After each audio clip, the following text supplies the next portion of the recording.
sheriff's deputy is accused of killing his wife. Police in Oklahoma filmed 41-year-old deputy Vaughn Cannon crawling from his bedroom in hysterics after shooting his wife Jordan dead in an argument. Police had been called to the home of the couple at around 2 a.m. It had been rang in as a domestic disturbance in Brookstone Lake Drive. Bodycam footage that you can find on Google captured the moment the officers arrived at the bedroom door.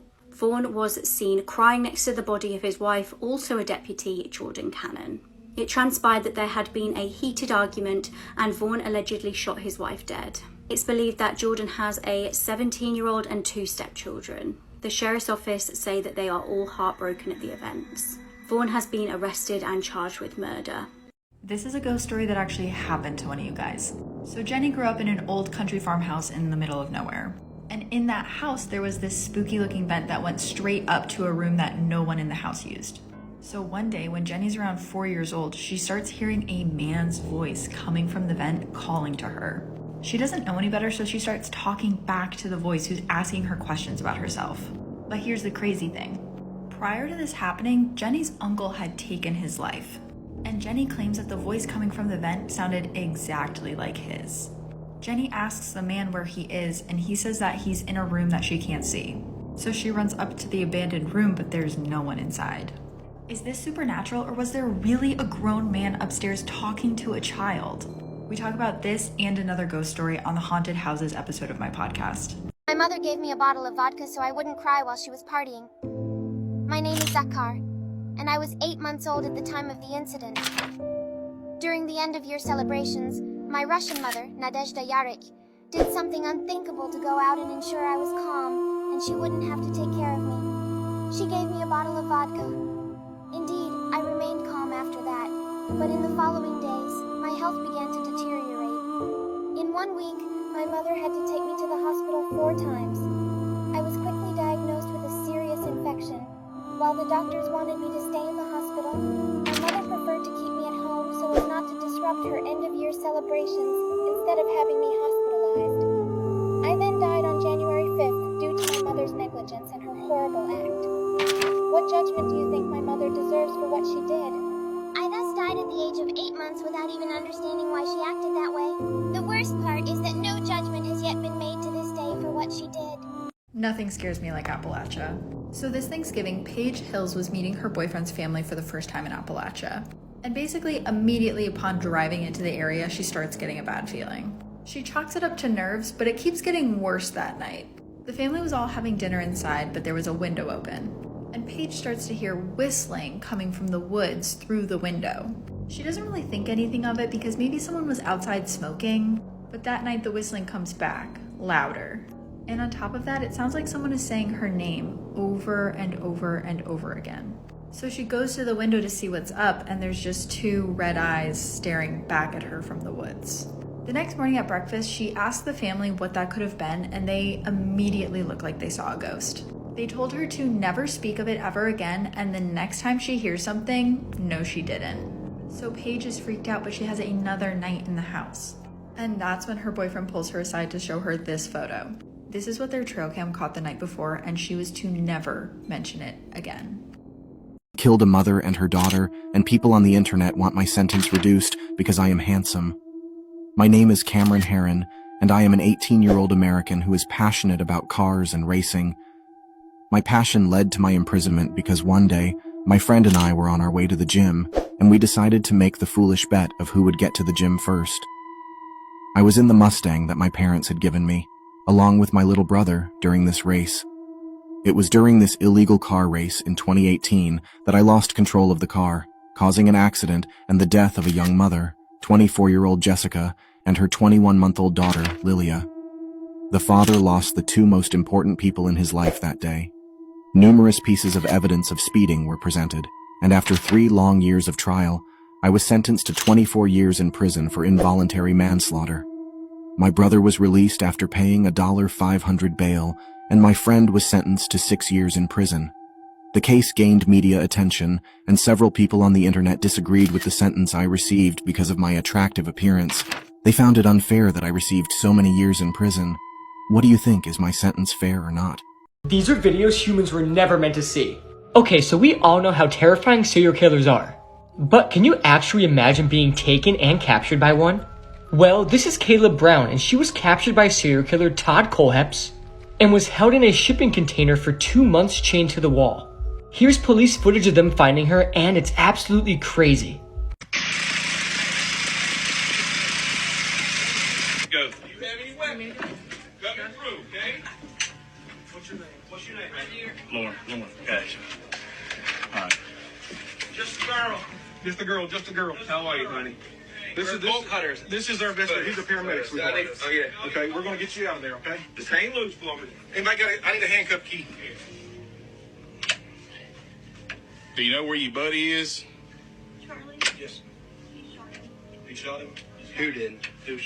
Todd Kohlhepp shot Charlie Carver 3 times in the chest, wrapped him in a blue tarp, put him in the bucket of the tractor, locked me down here, and I never seen him again. Okay. He says he's dead and buried. He says there's several bodies dead and buried out here, and he says that the dogs will be ruined if they go looking because of red pepper. We're gonna step you up, sweet. They're looking because there's what? Red pepper. Okay. Tell the dog people that. This is the shocking truth about this murder mystery author's secret past. Pauline Parker and Juliet Hume were school friends. Pauline was 16 and Juliet was 15. On June the 22nd, 1954, their friendship took a very dark turn. The girls were spending more and more time together, and some said that they actually became quite obsessed with each other. They even started to experience almost like withdrawal symptoms when they weren't around each other. Their families started to get really worried about this. When Juliet's parents decided to get a divorce, they announced that they were moving to South Africa. At this point, the two girls started to get desperate as they couldn't bear to be not together. They decided to hatch a disgusting plan. They would murder Juliet's mum and stage it as an accident. On the fateful day, they decided to invite Juliet's mum to go on a walk with them. They had afternoon tea and then had a stroll around.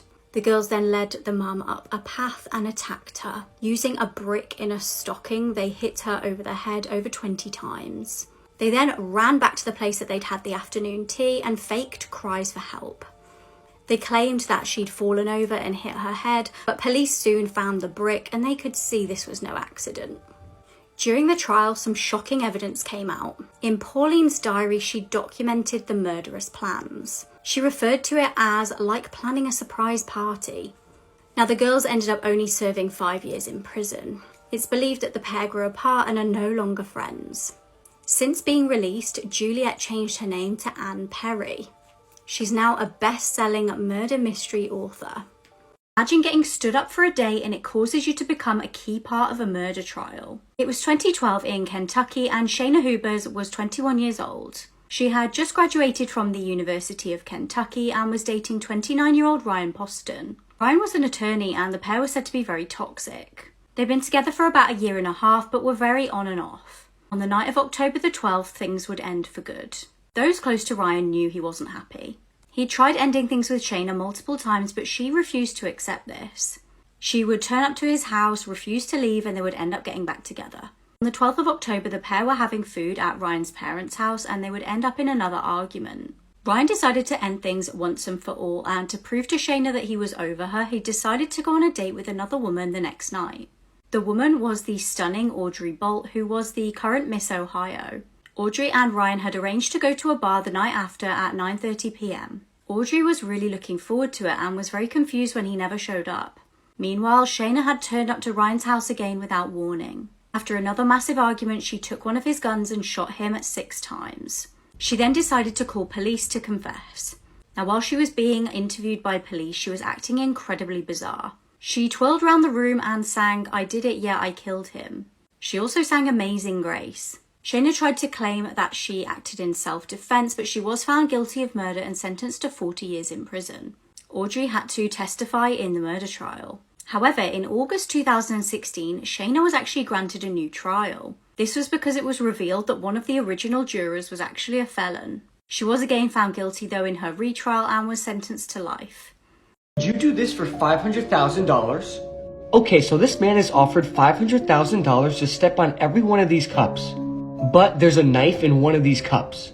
So he has to risk his foot for $500,000 every time he steps on the cup. But there's a twist. Here's the video and let me know if you would do it. 70% chance of getting a knife through his foot. 7, you're halfway through. You've only got to do another 7.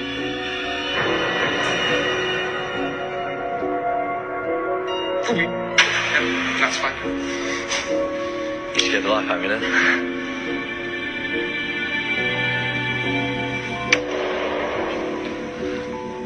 9.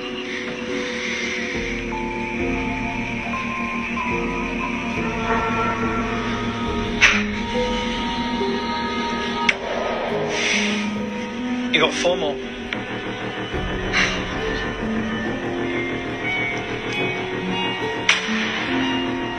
3 left.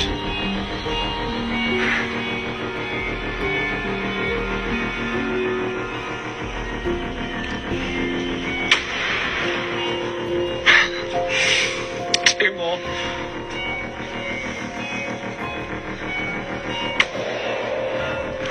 You've only got to do 1 more. Sure? No.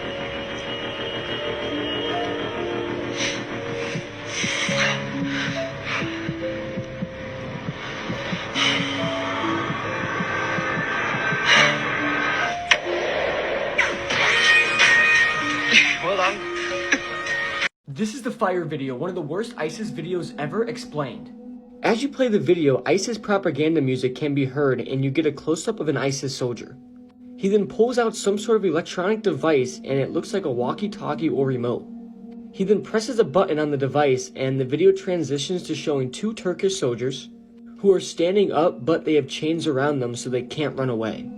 As the ISIS member presses the button on the remote, it causes a fire to ignite behind the victims. A trail of flammable liquid leads directly to where the victims are standing, and you then see the flames slowly get closer and closer to the Turkish captives. The flames then completely engulf the victims. Both men then scream in agony as they attempt to run. But they can't due to them being attached to the chains. The 2 victims then drop and roll to get rid of the flames, but it doesn't work at all. One of the victims then starts to beg for the life of his older brother, and he may be referring to his fellow captive. The other man then tries to put out the fire with his bare hands in a panicked attempt to save his own life. The flames then slowly consume both men. The video then shows close-ups of the victim as they continue to burn alive. One of the captives is curled up into a ball while the other drops to the ground on his back as he appears to be stiffing up. He continues to burn and burn to death. He says something as he moves his arms and the flesh on his hands and arms appear to be completely melted away. It's honestly such a disturbing sight to look at. The video then shows both men who are nearly dead at this point, and after a while it's hard to make out which victim is which, due to the severe burns on both of their bodies. As one of the victims is close to death, you see him breathing with bubbles of mucus coming out of his mouth, and the other one has his tongue out constantly as he tries to breathe. After what seems like a lifetime of suffering, both men eventually die and their bodies have stiffened like statues. The executioner then enters the frame and starts to pour more flammable liquid on one of the victim's body who is already dead. This then produces a huge ball of fire and the video then concludes. This video is absolutely awful and I don't recommend searching for it at all. Burning alive has to be one of the worst ways to go, and this video depicts how truly awful it is. Murdered by their father while their mother was forced to listen on the phone. This story is absolutely tragic. The boys' parents, Sam and Keith, didn't have a happy marriage, with Keith often threatening to kill himself and his sons. When the boys were still very young, the couple separated and Sam moved on, and in 2003 she told Keith that she was pregnant. This news tipped Keith over the edge, and during an access visit with his sons, he loaded them all up into his Jeep with their pillows and quilts and drove them to a lay-by. Keith had also taken a petrol lawnmower with them in the car, and he set it running in the back. With the windows tightly closed, the car soon started to fill with fumes. That evening, Sam had actually called Keith after hearing that he'd threatened the boys' lives. She pleaded with him on the phone to tell her where they all were, but he refused. She then called the police, and they told her that if Keith phoned back, that she needed to keep him on the phone talking while they tracked the phone call. At 1:15 a.m, he did call back. Keith had Joshua on the phone and he told him to say goodbye to his mother, which he did. Keith then told Sam that Daniel was already dead and asked if she could hear the lawnmower in the background. He then told her that another one of their sons had died and that the fumes were so strong that he had a nosebleed.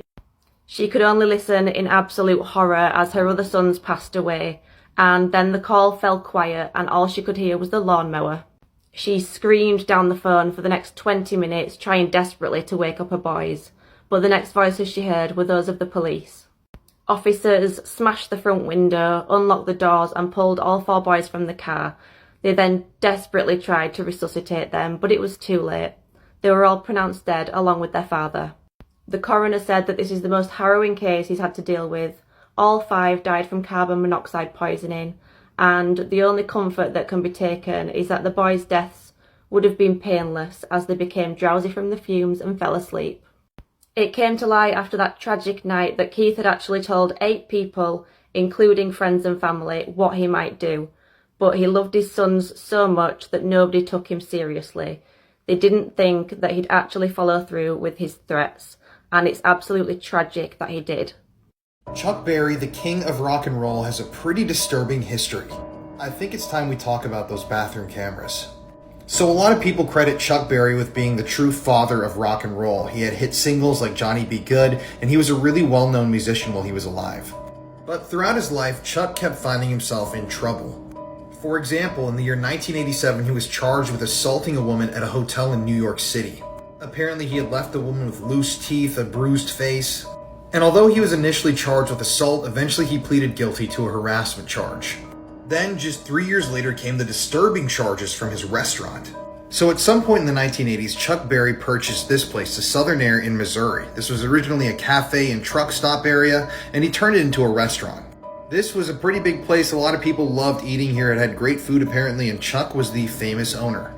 But in the year 1990, just 3 years after that assault charge, a number of women came forward and said that there were hidden cameras in the bathrooms at Chuck's restaurant. So all of this really began when a handyman that was working at the restaurant found a number of videotapes that contained footage of women and lots of minors in various states of undress in the bathrooms at the restaurant, and also his footage of people using the restroom. After this came out, a cook came forward and said that Chuck Berry himself had installed those cameras in the bathrooms because he wanted the footage for himself. Apparently, when the handyman had discovered these cassette tapes and people had taken a look at them, all of the footage had been edited into compilations by, I'm presuming, Chuck Berry himself. Eventually, this was brought to court. Chuck Berry allegedly paid over $1.2 million in fees to over 200 women who came forward saying that they believed they had been videotaped. And this left a permanent mark on Chuck Berry's reputation. This led to a police raid on Chuck Berry's home, and in the raid, the police discovered a number of videotapes that Chuck had recorded of him having intimate relations with a number of women, one of which was a minor.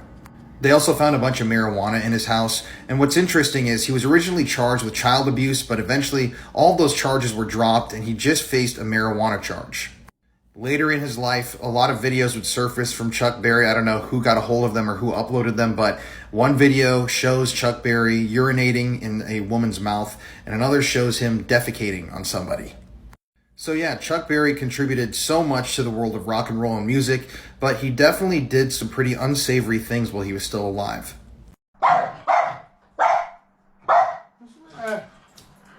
What? Nothing there, mate. Look at that. What? Look at that. This disturbing case of the freeway phantom killer remains unsolved. In 1971, Washington, D.C. was experiencing its first ever serial killer. In April that year, 13-year-old Carol Spinks was walking to a local shop to get some food for her family. After purchasing dinner, she headed home, but she would disappear on the short walk back. Tragically, the young girl's body was discovered 6 days later. She'd been SA'd and strangled to death. However, this would not be the last tragic killing that the community would experience. Just 2 months later, another body was found. The victim was discovered in exactly the same spot that Carol was found in. This was right next to the freeway. Locals were terrified of the so-called freeway killer. The killer then made a terrifying move that no one was expecting. The third victim was Brenda Crockett. She was only 10 years old, and again she'd gone to the shops for food and never returned home. This time, however, her family received a terrifying phone call. Now, Brenda's mum had realised she'd vanished and she'd gone out looking for her. While she did, the phone rang.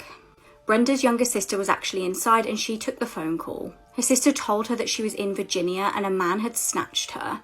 Then there was another call half an hour later. Brenda asked, "Did my mother see me?" Then she whispered, "Well, I'll see you." The phone hung up and Brenda was found deceased a day later. In October, 12-year-old Nenemoshia Yates vanished on her way home from the shops. A mere 2 hours later, her body was found by a passerby. Again, something was coming that nobody expected from this killer.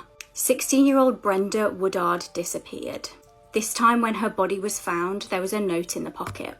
The note was actually written in Brenda's handwriting. This led police to believe that the killer dictated the note and Brenda wrote it. It says, "This is tantamount to my insensitivity to people, especially women. I will admit the others when you catch me if you can," and it's signed the Freeway Phantom. Now things went quiet and the community thought that they were finally safe. However, 10 months later, 17-year-old Diane Williams was killed. This time the killer callously phoned her parents and said, "I killed your daughter." Police were initially suspicious of Robert Askins. He'd actually been imprisoned for another murder. When they searched his property, they found photos of girls and a knife. Now, he wasn't actually convicted of any of the freeway killings. He was, however, imprisoned for kidnapping and SAing other girls.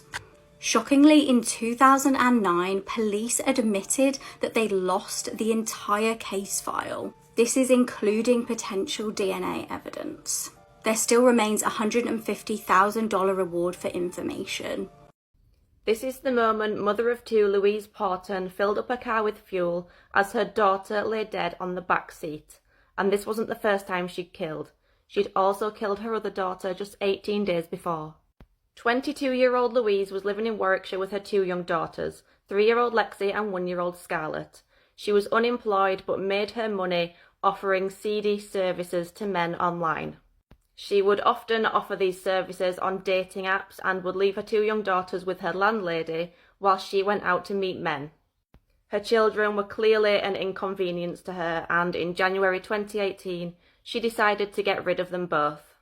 On January 2nd, 3-year-old Lexi was admitted to hospital with breathing difficulties, and then again on January 4th. She had to be resuscitated both times by paramedics, and her symptoms were consistent with deliberate airway obstruction. Both times the doctors put it down to a chest infection, and she was discharged and sent home with her mother, who had shown little concern about her daughter and had actually spent the time in the hospital toilets sending topless photos to men. A few days later, Louise called 999. Ambulance service, is the patient breathing? No. They're not breathing? No. Okay. And who was it we're talking about? Lexi, she's 3. She's 3? Bear with me. Okay. So, she's unconscious and she's not breathing. So help has been arranged, okay? When paramedics arrived, it was clear that Lexi had already been dead for some time. Her skin was mottled and her lips were blue. Again, Louise showed little concern for her daughter, and she actually spent the next day accepting friend requests from men online. A couple of weeks after Lexi's death, Louise was actually heard laughing while on FaceTime to a man while she was in the funeral home planning her daughter's funeral. 2 days later, and just 18 days after Lexi's death, Louise called the non-emergency NHS line 111 to say that her 1-year-old daughter Scarlett wasn't well. She claimed that the situation wasn't urgent, but due to her age, paramedics were sent straight out, and they arrived in under 10 minutes. When they went inside the house, they found Scarlett completely lifeless, and just like her sister, it was clear that she'd been dead for some time. Doctors couldn't find any natural reason why either of these girls had died, and suspicion soon fell on their mother, Louise. When police searched her internet history, their suspicions were confirmed. She'd searched things like, "Can you die if you've got a blocked nose and cover your mouth with tape?" and "How long after drowning can you be resuscitated?" Louise was soon arrested and went on trial. The court heard that she'd literally squeezed the life out of both her daughters, and then waited until it was clear that they couldn't be resuscitated to call emergency services. Louise was sentenced to life with a minimum of 32 years. Your dreams are no longer safe. Artificial intelligence will be able to decode our brains, meaning our thoughts and dreams aren't even safe anymore. This technology is real, guys, so here's the video. How about this? Can we go from the patterns of your brain when you're looking at an image to reconstructing the image? So the way this worked was they put human beings inside an fMRI machine. They had them look at images and figure out what the patterns are, like translate from image to brain patterns. And then of course they would hide the image. So this is a image of a giraffe that the computer has never seen. It's only looking at the fMRI data, and this is what the computer thinks the human is seeing. Yeah. Now, to get state of the art, here's where the combinatorial aspect, why you can start to see these are all the same demo. To do this kind of imaging, the latest paper, the one that happened even after this, which is already better, uses stable diffusion, uses the thing that you use to make art. Like, what should a thing that you use to make art have anything to do with reading your brain? But of course it goes further. So in this one, they said, can they understand the inner monologue, the things you're saying to yourself in your own mind? Mind you, by the way, when you dream, like your visual cortex runs in reverse, so your dreams are no longer safe. But we'll try this. So they had people watch a video and just narrate what was going on in the video in their mind. So there's a woman, she gets hit in the back, she falls over. This is what the computer reconstructed the person thinking. See a girl, looks just like me, get hit in the back, and then she is knocked off. So our thoughts, are starting to be decoded. Yeah, just think about what this means for authoritarian states, for instance. Or if you want to generate images that maximally activate your pleasure sensor or anything else. Okay, but let's keep going, right? To really get the sense of the combinatorics of this. How about, can we go from Wi-Fi radio signals, sort of like the Wi-Fi routers in your house, they're bouncing off radio signals that work sort of like sonar. Can you go from that to where human beings are, to images? So what they did is they had, a camera looking at a space with people in it. That's sort of like coming in from one eye. The other eye is the radio signals, so sonar from the Wi-Fi router. And they just learned to predict, this is where the human beings are. Then they took away the camera. So all the AI had was the language of radio signals bouncing around a room. And this is what they're able to reconstruct. Real-time 3D pose estimation, right? So suddenly AI has turned every Wi-Fi router into a camera that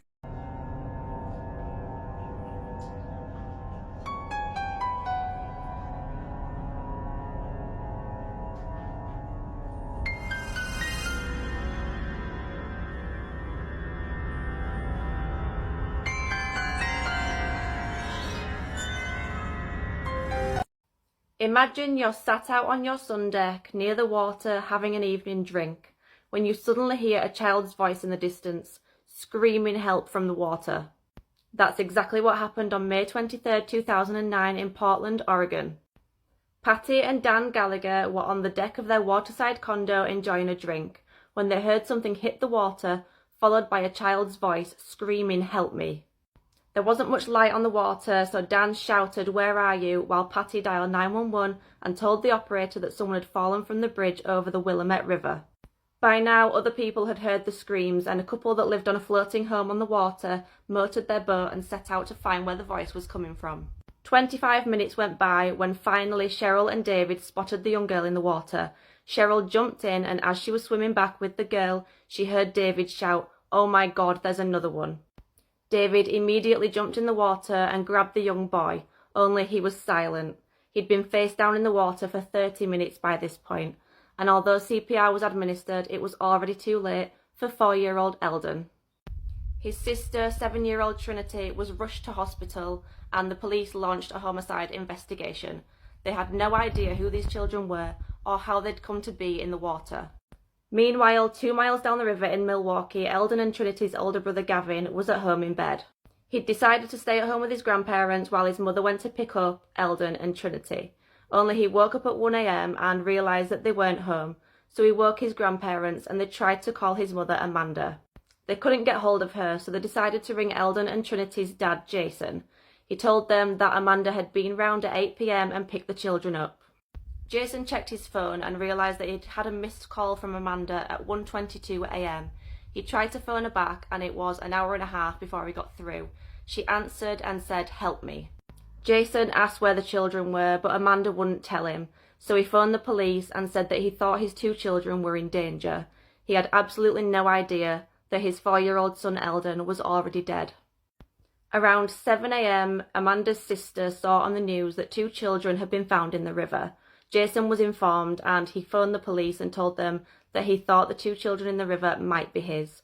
He was then told that his son was dead and his daughter was in a critical condition in hospital. By now, police were out looking for Amanda and they found her on the 9th floor of a multi-storey car park. When she saw the police, she ran and tried to jump over the side, but they grabbed her just in time and she was detained. Amanda admitted to throwing her children over the bridge, saying that she did it to hurt Jason.